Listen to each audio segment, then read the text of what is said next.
Belgian Malinois owner ka ba? Yan ang tanong ni Old Man Chong. Sabi niya, hi Doc, baka pwede kayong maglabas ng bid for German Malinois owners. Nung clarify ko, Belgian Malinois pala ibig niya sabihin. So maraming mga nag-aalaga ngayon ng mga Belgian Malinois.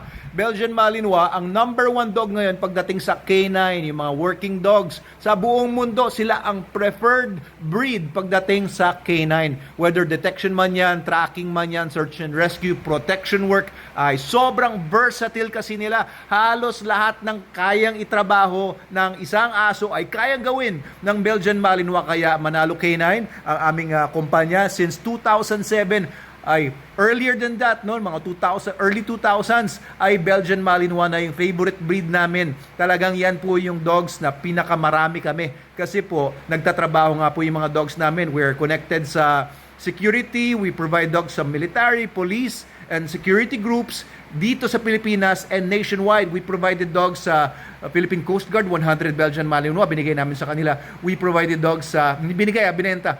We provided dogs sa Philippines, sa Presidential Security Group, mostly Belgian Malinois din. We provided dogs sa Philippine Army and Philippine Marines, mostly Belgian Malinois din. Pati sa Afghanistan and Iraq, mostly Belgian Malinois din ang hiningi nila o binili nila sa amin. Ayan, so Belgian Malinois, sobrang gandang breed niyan. Pero alam nyo, ito ang problema.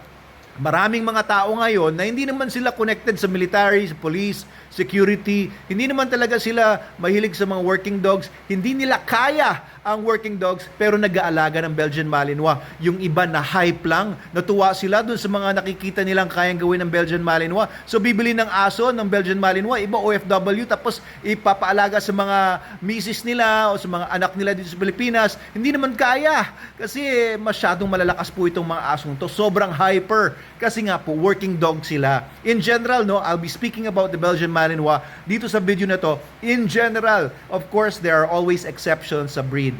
Ngayon, merong breed standard, ang Belgian Malinois. May mga nagbe-breed ngayon ng mga Belgian Malinois, gusto nila lihis sa breed standard. Gusto nila sobrang tatangkad, sobrang lalaki. May breed standard, ang maximum lang po na size ng Belgian Malinois hanggang 26 lang.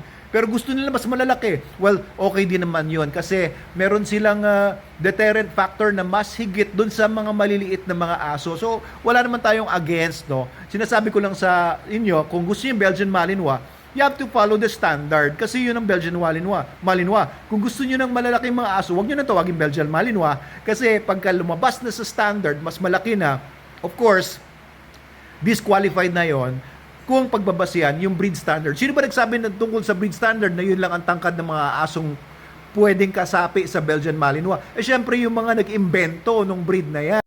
Yung mga nag-establish ng breed ng Belgian Malinois. Alam niyo ba yung Belgian Malinois, nagsimula yan as Belgian Shepherds. Yung Belgian Shepherd na breed na establish yan noong mga late 1800s pa. Pero later on, dinivide nila into 4 breeds yan. Belgian Malinois, Belgian Tervuren, yung mas mahaba ang balahibo, Belgian Groenendael, at saka Belgian Lakenois. Depende sa itsura nila, depende sa kulay ng coat nila, depende sa haba ng coat nila, or yung ano naman, yung mga Groenendael, yun naman yung mga Lakenois, yun naman yung mga kulot-kulot ang balahibo. So, pinaghiwalay-hiwalay nila. Depende sa kung anong itsura nila. So, they're all shepherd dogs. Ibig sabihin, nag-herd sila ng mga sheep and iba pang mga livestock. Yun talaga yung original purpose nila. Pero later on, they were found to be very good sa iba-ibang canine work sa police and military. Kaya, Belgian Shepherd sila, Belgian Malinois. Ngayon, tinatawag silang canine. Pag sinabing canine, number one na naisip ng mga tao is the breed of the Belgian Malinois. And sa Manalo K9, yung the best dogs namin ay mga Belgian Malinois or mga crossbreeds ng mga Belgian Malinois with German Shepherd or Dutch Shepherd. Yung mga pinakamahuhusay namin mga aso ngayon ay mga Belgian Malinois and yung mga crossbreeds namin ng Belgian Malinois with Dutch Shepherds. Kasi sa Netherlands, nagbe-breed talaga sila ng kinocross talaga nila yung dalawang breed na yan. Wala silang pake sa purebred sa papel-papel na yan. Basta ang mahalaga sa kanila ay performance ng aso. And halos ang pagkakaiba lang naman ng Belgian Malinois doon sa mga Dutch Shepherd is yung kulay lang. Dutch Shepherd is brindle, yung parang tiger ang kulay. Yan, Dutch Shepherd yan. Halos wala silang pagkakaiba. Genetics, of course, yan, may pagkakaiba sila. Mas closer ang Dutch Shepherd sa mga German Shepherds. Pero sa tingin ko, mas close itsura yung mga Dutch Shepherds sa mga Belgian Malinois. Okay, anyway, no, yung pag-aalaga sa mga Belgian Malinois, it's tricky. If you're not really a working dog enthusiast, if you're not really a dominant person, kung medyo malambot ka, kung hindi mo kaya yung mga headstrong na mga aso, kung hindi mo kaya yung mga hyperactive na mga aso, yung tipong laging gising, hindi natutulog, tipong sigaw ng sigaw, kaol ng kaol, takbo ng takbo, gusto nila, ikot lang sila ng ikot, kahit nasa kulungan, ikot sila ng ikot, ay hindi po para sa inyo ang Belgian Malinois. I'm sorry to say, no, hindi po para sa lahat ang Belgian Malinois. So if you're a Belgian Malinois, tapos hindi nyo kaya, malamang kinukulong nyo lang, di ba? Nasa kulungan lang, hindi nyo pinapakawalan. Kailangan po yung Belgian Malinois. May nagtanong sa akin kanina, ganong kadalas ba dapat winawalk ang Belgian Malinois? Ang sagot ko, all of the time. Kailangan nag-walk yan. Kailangan na nakakatakbo-takbo yan. Hindi ako nag-walk ng aso yung ilalakad ko on a leash. I just let them go. I just let them run around yung buong paligid dito sa bahay, sa bakuran. Kasi they can exercise themselves. Hindi na nila kailangan mo pa, nalilimitahan mo pa nga yung aso kapag ka nag-walk ka tapos nakahawak ka sa leash. Nalilimitahan mo sila kasi hayaan mo sila dyan, mag-wrestling sila dyan, magtakbo-takbo sila dyan. Mas maganda pang exercise yon kaysa yung ikaw pa mag-walk sa kanila. Ikaw kasi unang mapapagod sa Belgian Malinois. And ang mga Belgian Malinois, sobrang tatalinong mga aso na yan. Kung hindi nyo sila bibigyan ng trabaho, problema ang ibibigay nila sa iyo. Kung hindi mo sila ipapatrain, pwede silang maging liability at makakagat sila ng mga ibang tao at magiging perwisyo sila sa mga kapitbahay nyo, sa ingay nila at sa, alam nyo yun, pagkakahol-kahol at pagiging agresibo nila. So, if you want to really have a Belgian Malinois, number one, you need to have them trained. Ipatrain nyo sila sa amin sa Manalo K9. Kung hindi nyo po kayang i-train sila on your own. Or kung gusto nyo, mag-aral na lang kayo ng training, no? Manood kayo ng mga YouTube videos, kung paano yan, mag-aral kayo sa dog school. Kung gusto nyo mag-aral sa amin sa Manalo K9, we can teach you how to become a trainer. Pero pwede kayo magstay dito sa Manalo Resort Hotel and we'll train you to become a trainer. May bayad yun, syempre. Now, if you want to have a Belgian Malinois that's well-behaved, no, na talagang magagamit nyo sa pamilya nyo, kung may maliliit kayong bata, start as a young puppy, no, as early as 7 weeks. Kunin nyo na yung Belgian Malinois, ikaw na magpatuloy ng vaccination program niya, ikaw na magpatuloy ng deworming niya hanggang matapos yung puppy vaccination. Huwag mo na lang muna ilabas hanggang hindi pa natatapos yon.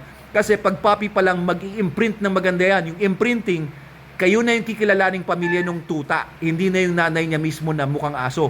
Kayo na magmumukhang aso sa kanya. Kayo na magmumukhang nanay niya, tatay niya, pamilya niya. And from a young age, syempre maliit pa lang, kayang-kaya niyong kontrolin yan. Kasi kapag malaki na yung kukunin ninyo, medyo mahirapan na po kayo. Lalo na kung hindi naman kayo experienced, no? It's not a dog breed for inexperienced people, yung mga bago pa lang nag-aaso.